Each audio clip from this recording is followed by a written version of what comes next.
À 47 ans, Cyril Hanouna est l'une des figures les plus influentes du PAF. Son émission Touche pas à mon poste est devenue un phénomène de société et c'est pourquoi il a décidé, en collaboration avec l'éditorialiste politique Christophe Barbier, de publier un essai baptisé Ce que m'ont dit les Français, édition Fayard.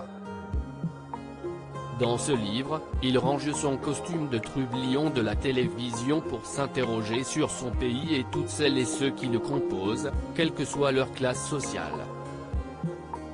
Pour la promotion de cet ouvrage, celui qui a fait la couverture de Télérama il y a peu était l'invité d'Alba Ventura sur RTL ce 5 octobre 2021. L'occasion pour lui de réagir sur une rumeur qui voudrait qu'il soit un conseiller d'Emmanuel Macron.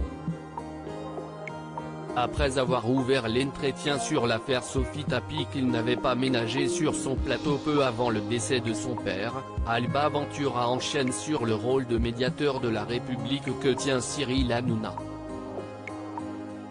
Non, il ne veut pas être candidat à l'élection présidentielle mais il veut être la voix des oubliés et faire le lien entre les figures politiques et les Français. Il faut aussi qu'ils viennent chez moi car les politiques on les voit autrement.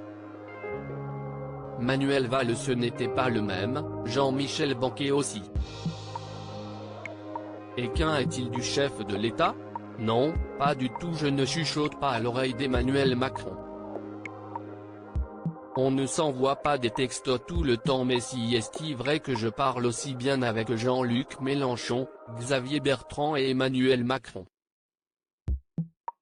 Il ne m'a jamais rien demandé.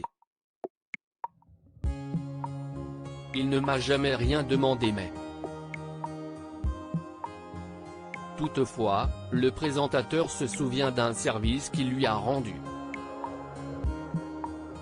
Non vacciné, pour l'instant, précise-t-il sur les ondes de RTL, mais pas anti-vax, l'animateur de télévision a expliqué ce qu'il a fait pour le locataire de l'Élysée. Il m'a demandé une chose un jour, c'était de relayer les gestes barrières parce qu'il avait espoir de ne pas reconfiner.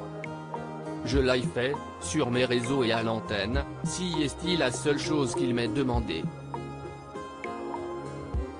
Durant l'interview, alors que les élections présidentielles 2022 se profilent, Cyril Hanouna a fait part de ses choix d'invités en matière de politique. J'avais dit un jour que je ne recevrais jamais Marine Le Pen ou Éric Zemmour. Aujourd'hui, j'ai bougé, j'ai changé d'avis. Je n'étais pas du tout armé pour les recevoir, l'équipe autour de moi n'était pas armée pour les recevoir. Aujourd'hui, j'ai une batterie de personnes qui peuvent être en contradiction avec eux. J'ai changé parce que je préfère les mettre en face de leurs contradictions plutôt que les laisser s'exprimer sur les réseaux sociaux. Seule persona non grata, Dieudonné qui est allé trop loin pour Cyril Hanouna.